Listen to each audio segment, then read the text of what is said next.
Hello and welcome to Newsmax TV. I'm John Bachman. Joining us right now on the phone from Chesapeake, Virginia is E.W. Jackson. Mr. Jackson has been nominated by the Commonwealth's Republican Party for Lieutenant Governor on the same ticket with GOP nominee for Governor Ken Cuccinelli. Mr. Jackson is a former Marine. He has a law degree from Harvard University. He is also a minister, the founder of Exodus Faith Ministries, a non-denomination Christian church in Chesapeake, Virginia. Mr. Jackson, it's great to have you with us. Thank you, John. Pleasure to be with you. All right, it's our pleasure to have you. Let's start with a first-hand account from you about the campaign trail. How are things going, and what issue has been your top priority to discuss with the voters of Virginia over the last couple days or weeks? Well, first of all, I think the campaign is going spectacularly, frankly. We're getting grassroots enthusiasm and support all across the Commonwealth. I think I was nominated, frankly, in part because I am not a politician, because I don't come from a background of seeking a political career, and I think people want citizen servants and statesmen, and I think that's what I represent in the hearts of people, and so I'm pleased by the way things are going. I've got a great team around me, and it just continues to get better. And as far as your number one priority when you're trying to talk to voters and convincing them to select you, as well as the other members of the GOP ticket, what issue is helping you gain the most traction? Well, I think the number one issue that Virginians confront and that causes so much fear and consternation is the overreach of the federal government. I think Virginians are concerned that Obama's policies affecting energy, his attacks and war really on coal, which plays an important part in Virginia's economy, our inability to get our energy out of the ground, the looming debacle of Obamacare and what that's doing to inhibit small businesses from growing and expanding and hiring. These are things that are holding back the economy of Virginia. They have a lot of people very much afraid of what the future holds. And I'm talking a lot about the 10th Amendment and the importance of reinvigorating a sense of state sovereignty and our right to govern our own affairs. Now, nominees for lieutenant governor don't usually get this much national media attention. Much of the media, though, has focused on some of your comments about gays, Planned Parenthood, the KKK, even yoga. Has the media attention been unfair? Have they been unfair in their coverage of your campaign and on your statements? And is there anything you'd like to set straight for the record? Well, sure. They went back and they found statements that I have made in the context of ministry and reflecting a biblical worldview. And frankly, they've really tried to set up a religious test to say anybody who believes the Bible is not fit for or worthy of public office. And instead of really discussing the issues and trying to put them in context, they've instead engaged in ridicule. The problem with that is they're ridiculing millions of people across Virginia who are in church every Sunday morning and who operate by faith in God, for whom their faith is very important. And those people, frankly, are rallying to my side because they feel that not only am I being persecuted, they feel that they're being persecuted. So I think that's the untold story. But the other part of it is they're not talking about me being a Marine Corps veteran of the Vietnam era. They're not talking about me being a Harvard Law graduate or having practiced law. They're not talking about me having taught business law. Certainly not talking about me having run my own business. And they're not talking about me having established a Martin Luther King breakfast in my own hometown, for example, to bring people together across racial and cultural lines. But I think those are the things that the average Virginia is paying attention to and will increasingly pay attention to as this campaign goes on. And when you say the media has taken some of your comments out of context, what specifically are you talking about? What has been the most galling, I guess, to you? Which statement do you think that they've misinterpreted the worst? Well, I think the worst is that my statement about homosexuality was a condemnation of all people who have engaged in same-sex relationships. What I really said was that the gay rights movement, so-called, the homosexual activists, engage in some behavior that is absolutely horrendous, and that's true. Everybody knows that. I mean, from going into Catholic churches and desecrating the sacraments, to engaging in all kinds of demonstrative behavior to try to call attention to what they view as their plight. Look, I respect every human being. I don't believe that there's any second-class citizens in Virginia. I don't treat anybody any differently because of their sexual orientation.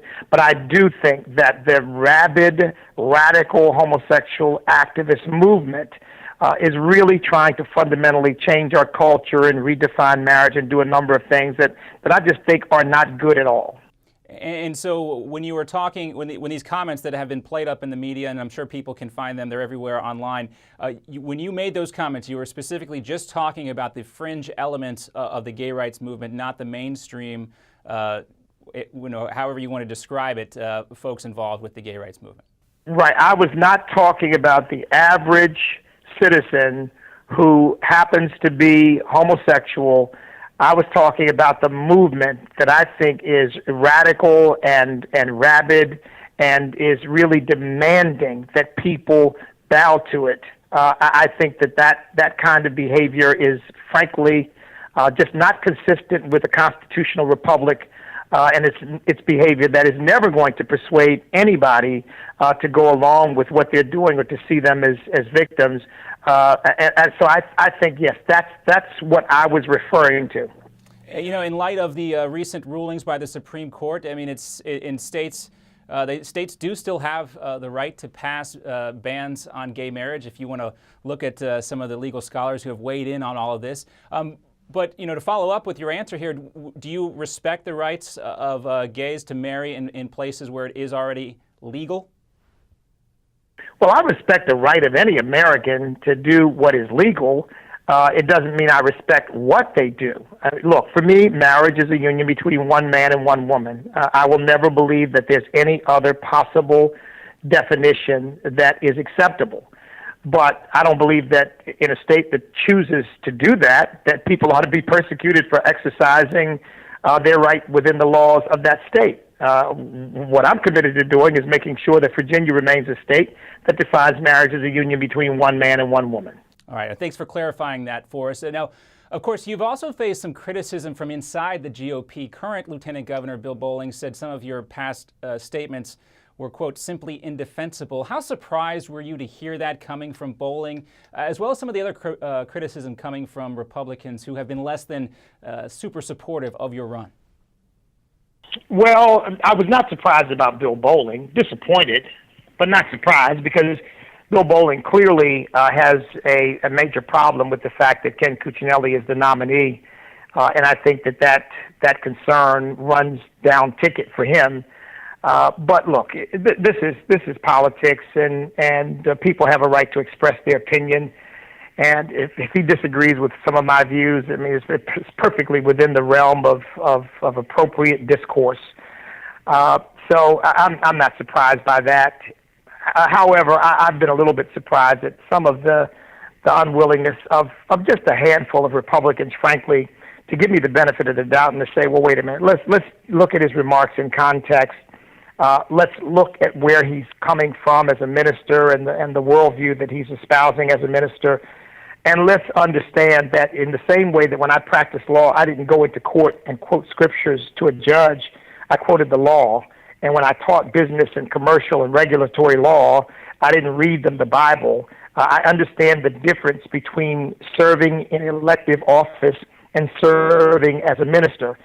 So my job as a lieutenant governor would not be to proselytize my particular Christian viewpoint. My job is to serve all the people of Virginia. And I would have hoped that Republicans would understand that I understand that and would have given me the benefit of the doubt. Most have. Unfortunately, a few have seemed to have been unwilling to do that. Out of the few who have been unwilling to do that, is there anybody in particular that stands out that was particularly surprising to you? Well, you know, I'd rather not get into naming particular names. I think it just stirs up more division. My campaign is about inspiring and unifying Virginians to come together around common sense constitutional principles that I believe are the ideas that made this country great. And I think that eventually even those who oppose me now or aren't terribly enthusiastic, particularly in the Republican Party, will eventually come to learn that I am a champion for the very viewpoints that they claim they agree with and that they love, and that they will become a part of what I consider to be a tremendous movement to restore foundational principles in the Commonwealth of Virginia. How about the Republican National Committee? Are they helping you out in any way? And if so, how specifically are they doing so? Well, we've had some discussions, third-party discussions with the Republican National Committee. They work primarily through the Republican Party of Virginia, and I would say that the relationship has been cooperative. But look, the reality is that a candidate has to win on his or her own. So we're not looking to RPV. Certainly want to have a cooperative relationship with them, and as far as I'm concerned, we do. We're not looking to the National Republican Party either to win this election for us, although we're willing to cooperate and work with all of these elements of the conservative movement. All right, so, it's been well established Virginia is a purple state, with the northern part of the state leaning Democratic. The Commonwealth is also, of course, also went for Obama in 2008 and 2012. You've talked about this a little bit in our discussion here today, but given your deeply conservative positions on social issues, why should undecided or moderate voters back you? Well, look, I'm a social conservative. Don't run from that at all or apologize for it. However, I think there's something deeper at stake, and I think what's deeper that is at stake here is whether we are true to our Constitution and the principles that our founders gave us that allowed us to become the freest, most prosperous nation on earth, that provided the highest standard of living for the average individual that has ever been known in all of human history. And I think those principles have to do with limited government, low taxation, limited regulations, only where necessary, and having government be out of the business of picking winners and losers and trying to favor some over others, but allowing the free market and individual ability and initiative and energy to determine what people achieve and what they accomplish in life. I mean, those are the things that I have been championing. Those are the things that, unbeknownst to many, those are the ideas that won me the nomination. It wasn't talking about abortion or gay rights, although people know my stance on those issues, but those are not the things I campaigned on. I campaigned on these deeper principles. And I think these are principles that unite people, whether they're black or white, whether they're rich or poor, male or female, no matter what part of the state they come from. I think we all have certain common sense ideas that we believe work because they have worked for America in the past. And I want to see us return to those fundamental principles. And I think that's the basis upon which Democrats and independents and Republicans of whatever stripe can and ultimately will vote for me as they come to know me. Another indication of Virginia's split political alliance is in the Senate. Virginia does have an equally split Senate between Democrats and Republicans. The breakdown is 20-20, and it's the lieutenant governor's job to cast the deciding vote on many bills that fall strictly upon, where the votes fall strictly upon those party lines. Now, if you were elected lieutenant governor, can you think of any issue that might force you to side with Democrats over Virginia Republicans, as the current lieutenant governor has done on a couple bills, including a voter ID bill? Well, look, I have to say that given the direction of the Democrat Party in this century and for the last 50 years, I really cannot imagine any circumstance in which I would vote for Democrats against Republicans. I can't. Now, I'm not saying it could never happen, but I can't imagine a circumstance in which that would happen. It would mean that the Democrat Party would have to become a different kind of party, and that the Republican Party would have to have lost its way. On voter ID, I am firmly committed to the idea that voter ID is a minimal, basic requirement of voting. Look, as an American of African descent, a black American, I want every American to be able to vote, and that certainly includes black Americans, and I want them to be able to vote their consciences and not have unnecessary restrictions or obstacles in their way. I do not consider an ID to be an unnecessary obstacle or restriction. And so I would have definitely, if that vote had come up and I had to cast a tie-breaking vote on that, I would definitely be voting with the Republicans to have voter ID. Well, we know that the issue of voter ID is going to be a hot potato, from here on out, so we'll keep our eye on that one, if not in Virginia and other places. Also, one last question for you, sir. If you do win, what would be your first priority in office once you get sworn in? Well, look, I think my first priority, in addition to what I've just laid out, which is really championing the 10th Amendment and seeking to create some sort of framework of protection for the citizens of Virginia against an overreaching federal government, would be education. Because I think that our children deserve the very best education. They're not getting it. My wife teaches in public schools. We want to see our children be taught the basics: reading, writing, math, the ability to understand American history and what it means, the ability to analyze and capture information in an intelligent, thoughtful way, to sort of think through it and make an argument about what you think it means. We want to see our schools be the very best in the country. I'm a big champion of parental choice in education. We think that's certainly part of the answer.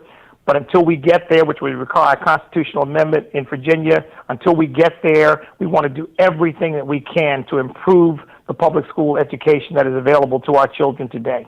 Now, I'm not totally up on this, so correct me if I'm wrong here, but this has been a big issue, education reform in the state of Virginia with Governor Bob McDonnell. Do you support his stance on education? Do you want to continue his policies moving ahead? Well, look, without getting into the weeds on it, I have been supportive of Governor McDonnell's general thrust and concern about public education. We would have to go through his policies point by point to determine, whether I support each one or not. All right, we'll leave it there for today, but it was a pleasure talking with you, sir. Nominee for Lieutenant Governor in Virginia, E.W. Jackson, a pleasure talking with you today, sir, and hopefully we'll talk to you again soon. Thank you, John. My pleasure, and thanks for watching Newsmax TV.